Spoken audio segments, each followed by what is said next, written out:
ಎಲ್ರಿಗೂ ನಮಸ್ಕಾರ. Welcome back to my channel.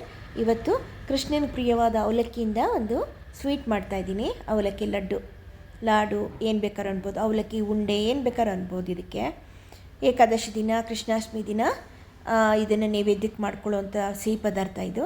ಇದಕ್ಕೆ 2 ಬಟ್ಲು ಅವಲಕ್ಕಿ ತೊಗೊಂಡಿದ್ದೀನಿ, ಗಟ್ಟಿ ಅವಲಕ್ಕಿ. ದ್ರಾಕ್ಷಿ, ಗೋಡಂಬಿ, ಬಾದಾಮಿ ತೊಗೊಂಡಿದ್ದೀನಿ. 1/4 ಕಪ್ ಬೆಲ್ಲ ತೊಗೊಂಡಿದ್ದೀನಿ. 1 ಕಪ್ ಕೊಬ್ಬರಿ ತುರಿ, ಆಮೇಲೆ ಒಂದು ಅರ್ಧ ಕಪ್ನಷ್ಟು ಹುರಿಗಡಲೆ, ಅದಕ್ಕೇ ಏಲಕ್ಕಿ ಅದರೊಳಗಡೆ ಹಾಕ್ಕೊಂಡಿದ್ದೀನಿ. ನಿಮಗೆ ಬೇಕು ಅಂದರೆ ಬೇಕಾದರೆ ಒಂದು ಅರ್ಧ ಕಪ್ನಷ್ಟು ಅಥವಾ 1 ಕಪ್ನಷ್ಟೇ ಶೇಂಗಾ ತೊಗೊಂಡು ಹುರ್ಕೊಂಡು ಸಿಪ್ಪೆ ತೆಗೆದುಬಿಟ್ಟು ಪುಡಿ ಮಾಡಿಕೊಂಡು ಇದಕ್ಕೆ ಬೇಕಾದ್ರೆ ಹಾಕ್ಕೋಬೋದು. ಈಗ ನೋಡಿ, ಬೆಲ್ಲ ಕಾಯಕ್ಕಿಟ್ಟಿದ್ದೀನಿ. 1/4 ಕಪ್ ನೀರು ಹಾಕ್ಬಿಟ್ಟು ಸ್ವಲ್ಪ ಕರಗಿಸ್ಕೊಳ್ಳೋಣ.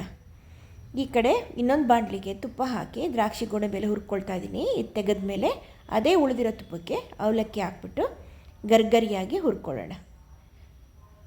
ಸಿಮ್ಮಲ್ಲೇ ನೀರು ಇದರೊಳಗೆ ಮಾಡ್ಕೊಂಡು ಅದರೊಳಗಡೆ ನೀವು ಮಾಡ್ಕೋಬೇಕು. ಗರ್ಗರಿಯಾಗಿ ಹುರ್ಕೋಬೇಕು. ಇದನ್ನು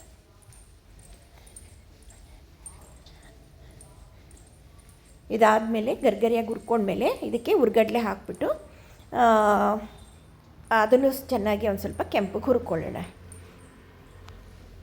ಈಗ ನೀವು ಇದನ್ನು ಮುಟ್ಟು ನೋಡಿದಾಗ ನಿಮಗೆ ಅದು ಪುಡಿ ಆದರೆ ಅವಲಕ್ಕಿ ಚೆನ್ನಾಗಿ ಗರ್ಗರಿಯಾಗಿ ಹುರ್ಕೊಂಡಿದ್ದೀವಿ ಅಂತ ಅರ್ಥ. ಈ ಕಡೆ ಬೆಲ್ಲನೂ ಕರಗ್ತಾ ಇದೆ ನೋಡಿ.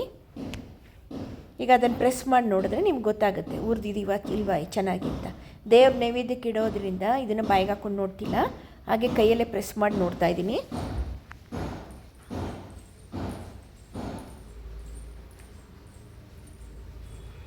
ಆಗಿದೆ. ಇದೀಗ ತೆಕ್ಕೊಳ್ಳೋಣ. ಈಗ ಅದೇ ಬಾಣಲಿಗೆ ಸ್ವಲ್ಪ ಕೊಬ್ಬರಿನ ಬೆಚ್ಚಗೆ ಮಾಡಿ ತೆಕ್ಕೊಳ್ಳೋಣ. ಅಂದರೆ ಸ್ಟವ್ ಆಫ್ ಆಗಿರಬೇಕು. ಆ ಬಿಸಿಗೇ ಸ್ವಲ್ಪ ಕೊಬ್ಬರಿ ಇದು ಮಾಡ್ಕೊಳ್ಳೋದು ಅಷ್ಟೇ. ಉಗುರು ಬೆಚ್ಚಗಾಗಬೇಕು. ಈ ಕಡೆ ಬೆಲ್ಲನೂ ಕರಗ್ತಾ ಬಂತು. ಇದು ಹಾರಿತು ನೋಡಿ, ಅವಲಕ್ಕಿ ಮತ್ತು ಹುರಿಗಡ್ಲೆದು ಹಾರಿದೆ. ಈಗ ಮಿಕ್ಸರ್ಗೆ ಹಾಕ್ಕೊಂಡಿದ್ದೀನಿ. ಈಗ ನೋಡಿ, ಪೌಡ್ರ್ ಮಾಡ್ಕೊಂಡು ತಂದಿದ್ದೀನಿ. ಇದು ತುಂಬ ನೈಸು ಇರಬಾರ್ದು, ತುಂಬ ತರ್ತರಿನೂ ಇರಬಾರ್ದು. ಚಿರೋಟಿ ರವೆ ಇದ್ರೊಳಗೆ ಇರಬೇಕಿದು, ಅಷ್ಟು ಸಣ್ಣಕ್ಕಾದರೆ ಸಾಕು. ಈಗ ಬಾಣಲಿಗೆ ಪುಡಿ ಮಾಡ್ಕೊಂಡು ಬಂದಿದ್ವಲ್ಲ ಅದನ್ನು ಹಾಕ್ಕೊಂಡಿದ್ದೀನಿ. ಈಗ ಕರ್ಗಿರೋ ಬೆಲ್ಲನ ಹಾಕ್ಕೊಳ್ಳೋಣ. ಹಾಕ್ಕೊಂಡು ಎಲ್ಲನೂ ಒಟ್ಟಿಗೆ ಹಾಕಬಾರ್ದು, ಸ್ವಲ್ಪ ಸ್ವಲ್ಪನೇ ಹಾಕಿ ಮಿಕ್ಸ್ ಮಾಡ್ಕೊಳ್ಳೋಣ.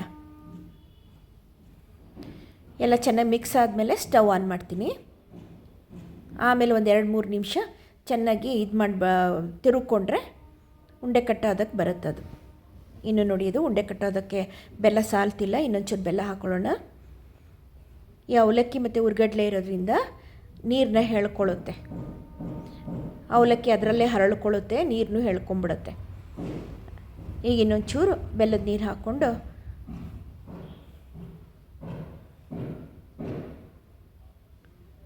ಒಂದೆರಡು ನಿಮಿಷ ಬಿಸಿನಲ್ಲಿ ಸಣ್ಣ ಊರಿನಲ್ಲಿ ತಿರುಗ್ಕೊಳ್ಳೋಣ. ಉಂಡೆ ಕಟ್ಟೋ ಅದಕ್ಕೆ ಬರುವಾಗ ಇದು ತಳ ಬಿಟ್ಕೊಂಡು ಬರುತ್ತೆ. ಆಗ ಅದಕ್ಕೆ ಇದು ಕೊಬ್ಬರಿ ತುರಿ ಮತ್ತು 1 ಸ್ಪೂನ್ ತುಪ್ಪ ಮತ್ತು ಹುರಿದಿರೋವಂಥ ಗೋಡಂಬಿ, ದ್ರಾಕ್ಷಿ ಎಲ್ಲನೂ ಹಾಕ್ಬಿಟ್ಟು ಚೆನ್ನಾಗಿ ತಿರುಗಿಸ್ಕೊಳ್ಳೋಣ. ಮಿಕ್ಸ್ ಮಾಡ್ಕೊಂಬಿಡೋಣ.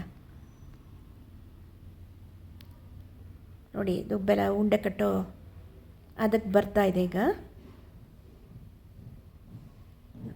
ಬಾಣಲಿಂದ ಎದ್ದು ಬಂತು ನೋಡಿ ಅದು. ಈಗ 1 ಸ್ಪೂನ್ ತುಪ್ಪ ಹಾಕ್ಕೊಳ್ಳೋಣ. ಹಾಗೆ ಹುರಿದು ಇಟ್ಕೊಂಡಿದ್ವಲ್ಲ ಗೋಡಂಬಿ, ದ್ರಾಕ್ಷಿ ಎಲ್ಲ, ಅದನ್ನು ಹಾಕ್ಕೊಂಬಿಡೋಣ. ನಿಮ್ಗೆ ಇನ್ನೂ ಇದು ಕಟ್ಟೋಟ ಸ್ವಲ್ಪ ಹಾರಿ ಕೈಯಲ್ಲಿ ಮುಟ್ಟಿ ಉಂಡೆ ಕಟ್ಟೋ ಅಷ್ಟೊತ್ತಿಗೆ ಮತ್ತೇನು ಸ್ವಲ್ಪ ಡ್ರೈ ಆಯಿತು ಅಂದರೆ ಬೇಕಾದರೆ ಸ್ವಲ್ಪ ಬಿಸಿನೀರನ್ನ ಸ್ಪ್ರಿಂಕಲ್ ಮಾಡ್ಕೊಳ್ಳಿ. ಮಾಡಿಕೊಂಡು ಮಿಕ್ಸ್ ಮಾಡಿಬಿಟ್ಟು ಮತ್ತೆ ಉಂಡೆ ಕಟ್ಕೊಳ್ಬೋದು, ಏನೂ ಆಗಲ್ಲ. ನೋಡಿ, ಉಂಡೆ ಕಟ್ಟೋ ಅದಕ್ಕೆ ಬಂತೀಗ ಆಫ್ ಮಾಡ್ಕೊಳ್ತೀನಿ. ತಣ್ಣಗಾಯಿತು ನೋಡಿ. ಈಗ ಉಂಡೆ ಕಟ್ಟೋಣ. ಚೆನ್ನಾಗಿ ಒತ್ತಿ ಪ್ರೆಸ್ ಮಾಡಿ ಉಂಡೆ ಕಟ್ಟಬೇಕಿದು.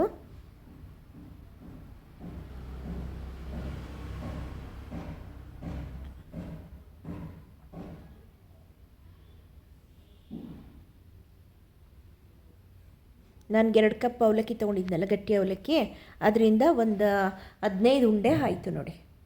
ಇದು ತಿನ್ನೋಕ್ಕೆ ತುಂಬ ಚೆನ್ನಾಗಿರುತ್ತೆ. ಮತ್ತು ದೇವರಿಗೆ ಪ್ರಿಯವಾದ ಅವಲಕ್ಕಿ ದೇವ್ರ ನೈವೇದ್ಯಕ್ಕೂ ತುಂಬ ಶ್ರೇಷ್ಠವಾದ್ದು ಅಂತ ಇದನ್ನು ಮಾಡ್ಕೊಳ್ಳೋದು. ಕೃಷ್ಣಾಷ್ಟಮಿ ದಿನ ಅಂತೂ ಖಂಡಿತ ಮಾಡೇ ಮಾಡ್ತೀವಿ ಇದನ್ನು. ನೀವು ಟ್ರೈ ಮಾಡಿ, ಓಕೆನಾ? Thank you.